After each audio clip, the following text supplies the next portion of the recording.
Quand le Fils de l'homme viendra dans sa gloire avec tous ses anges, il s'assoira sur son siège de roi tout-puissant. On rassemblera tous les peuples devant lui. Il séparera les gens les uns des autres comme le berger sépare les moutons des chèvres. Il placera les moutons à sa droite et les chèvres à sa gauche. Alors le roi dira à ceux qui sont à sa droite, « Venez, vous que mon Père bénit, recevez le royaume que Dieu vous a préparé depuis la création du monde. En effet, j'ai eu faim et vous m'avez donné à manger. J'ai eu soif et vous m'avez donné à boire. J'étais un étranger et vous m'avez accueilli. J'étais nu et vous m'avez donné des vêtements. J'étais malade et vous m'avez visité. J'étais en prison et vous êtes venus me voir. » Alors, ceux qui ont obéi à Dieu diront, « Seigneur, quand est-ce que nous t'avons vu? Tu avais donc faim et nous t'avons donné à manger? Tu avais donc soif et nous t'avons donné à boire? Tu étais un étranger et nous t'avons accueilli? Tu étais donc nu et nous t'avons donné des vêtements?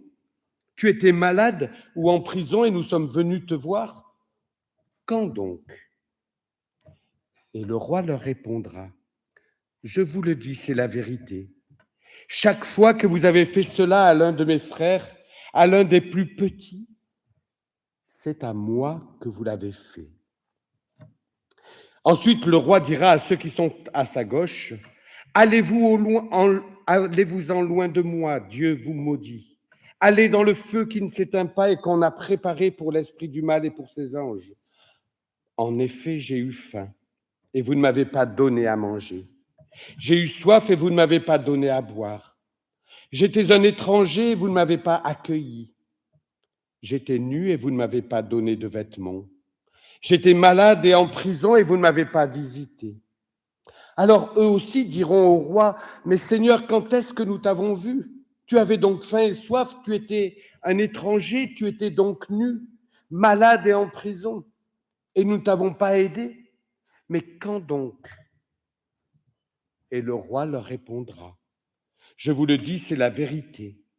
Chaque fois que vous n'avez rien fait pour l'un de ces plus petits, vous n'avez rien fait pour moi non plus. » Et ils partiront pour recevoir une punition qui dure toujours. Mais ceux qui ont obéi à Dieu partiront pour recevoir la vie avec Dieu pour toujours.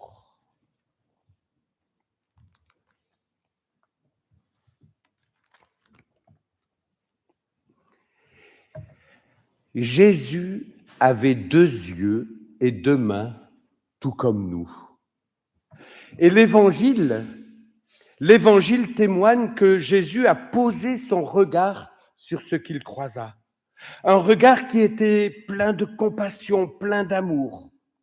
Et c'est au nom de cette compassion et de cet amour qu'il a ouvert, tendu, utilisé ses mains pour rejoindre les hommes et les femmes de son temps, quelle que soit leur situation.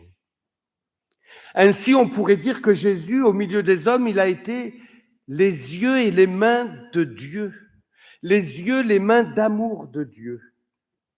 Il a fait signe de l'amour de Dieu pour tous, sans exception. Personne n'était exclu. Mais c'est quoi ce royaume de Dieu dont la Bible parle?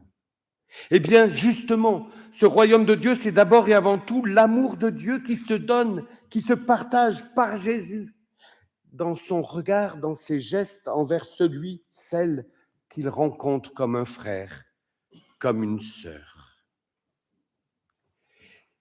Mais à côté de cela, l'Évangile nous présente aussi Jésus ayant faim, ayant soif, étant fatigué, étant blessé, isolé.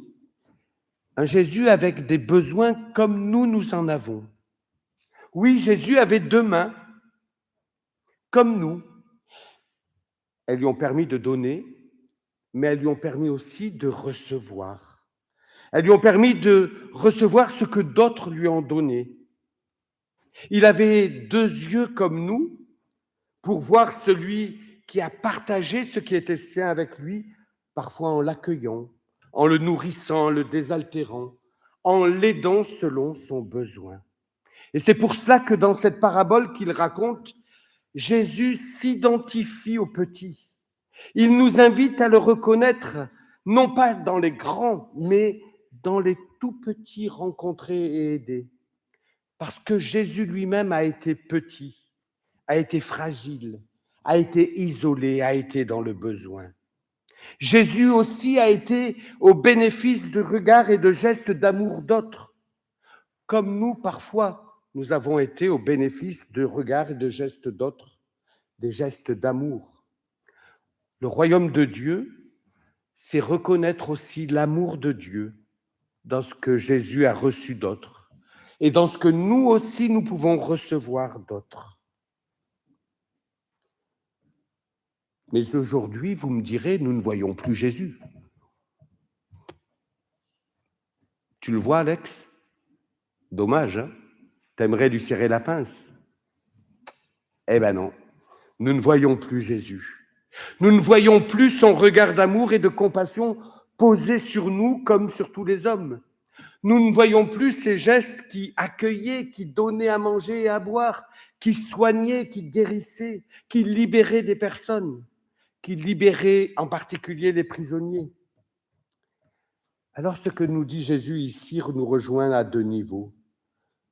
Je crois d'abord, premièrement, qu'il nous invite aujourd'hui à être les yeux et les mains de Dieu, en étant concrètement auprès des plus petits et des plus fragiles, en étant attentif à eux comme vous l'avez été lorsque vous avez, les ados, servi là-bas dans un des grands magasins pour justement permettre à des gens qui n'ont pas de quoi manger, pas de quoi boire, pas de quoi se vivre normalement, eh bien pouvoir être encouragés et le faire. Être attentif à eux, fragiles, petits, et en posant pour eux, avec eux, des gestes concrets d'amour et de compassion qui font justement signe de l'amour de Dieu pour tous. En vivant ceci à notre petit niveau, selon nos possibilités et nos limites, sans chercher à sauver tout le monde, parce que ça, nous ne le pouvons pas, eh bien, je crois que c'est là que nous devenons les yeux, les mains du Seigneur que nous ne voyons plus. C'est pour cela qu'ici, Jésus parle de ce qui a été fait à l'un de ses plus petits, et non pas à tout le monde. Nous ne sommes pas appelés à être des super-héros qui sauveraient la planète, le monde et ses environs. Ça, c'est l'affaire de Dieu et de Jésus. Mais nous sommes appelés, là où nous vivons, à poser des regards et des gestes simples et concrets autour de nous, auprès d'un camarade d'école ou de collège, auprès d'un membre de la famille ou d'amis, sur notre lieu de travail, dans l'église ou même dans les associations dans lesquelles nous sommes engagés, au nom de l'amour de Dieu pour tous les hommes. Il n'y a pas de petits ou de grands gestes. Il n'y a pas à se comparer les uns les autres pour dire oh, celui-là, celle-là, qu'est-ce qu'elle fait beaucoup et moi je fais rien. Mais non, chaque geste compte. Et Jésus donne de la valeur à chaque geste.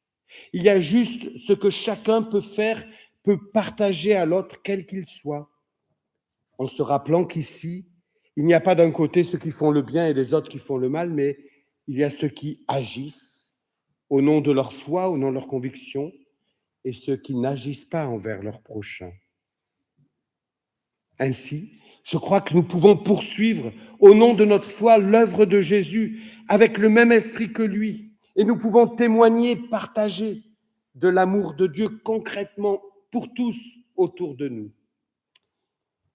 Et puis le deuxième petit point que j'aimerais relever avec vous ce matin, c'est que Jésus nous invite à le reconnaître lui-même en la personne du petit, du fragile, à qui nous donnons à manger, à boire, un vêtement, que nous accueillons ou que nous allons visiter. Et là, je crois que nous sommes invités à changer radicalement de regard sur le prochain, en particulier le plus petit, le plus fragile, parce qu'il est aussi aimé de Dieu comme nous le sommes tous. Il n'est pas seulement le petit, le fragile, mais il est d'abord et avant tout un frère, une sœur, frère, sœur de Jésus, comme nous le sommes aussi.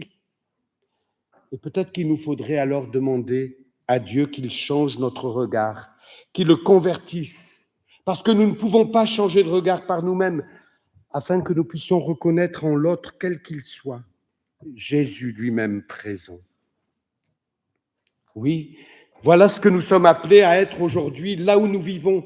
Nous sommes appelés à être les yeux, les mains de Dieu auprès de ceux que nous rencontrons et avec qui nous pouvons partager l'amour de Dieu qui a été manifesté et partagé par Jésus. Alors levons-nous et allons comme nous sommes, petits et grands. Nous allons tendre nos mains pour rejoindre le prochain, pour partager avec lui l'amour de Dieu. Au fond, il s'agit d'offrir nos mains au service du Seigneur en servant le prochain. Je crois que c'est là la vie que Dieu nous donne à partager aujourd'hui et tous les jours de nos vies.